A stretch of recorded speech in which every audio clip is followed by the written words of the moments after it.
Hey everyone, so in this video I'm going to show you a bunch of different things that you can do to improve your line control. So the first one that I'm doing is line weight, and that you can achieve either by pressing down or not pressing as much. And you can also get different line weight from different types of pens. So thicker pens versus thinner pens will obviously give you different line weights. The next one I'm going to show you is just doing curved lines. So for that, I'm just making slightly curved lines and then I'm going back around the other direction. So you can make these lines fast or slow, just trying to, kind of keep them controlled and even as I go. Next one is hatching. So with this too, notice that the lines are pretty similar, even together, right? So try to have your line spacing be kind of even as you go, and you can try those going diagonal, or you can go straight up and down, or you can go side to side. However you want to do it is good.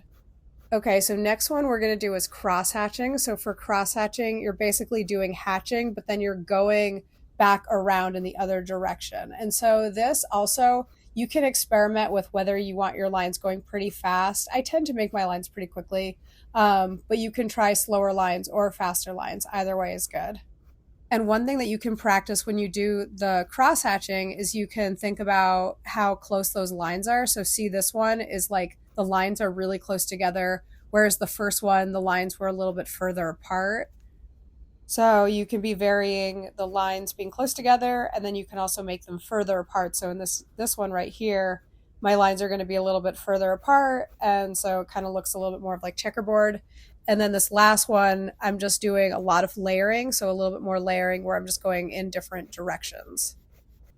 So the next one here is just going from dot to dot. So you want to just be controlled and not go over, right? So you can do the dots and then have it be a straight line, or you can have it be squiggly. You want to just kind of keep control of your marks when you're doing this. This next one I'm doing is ellipses, and ellipses are good to practice because they're basically like the tops of every cylinder, and cylinders are very common in just lots of different objects. So I tend to do ellipses pretty quickly, so try doing them quickly, try doing them a little bit slower, and see what works for you.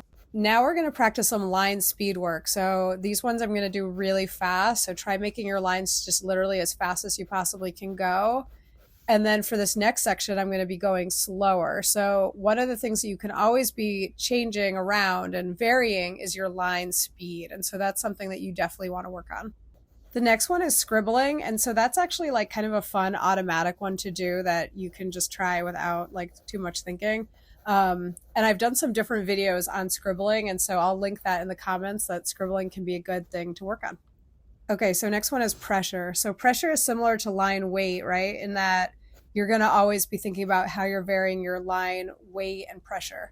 But with pressure, you're pushing down or you're kind of like loosening up when you're making your marks.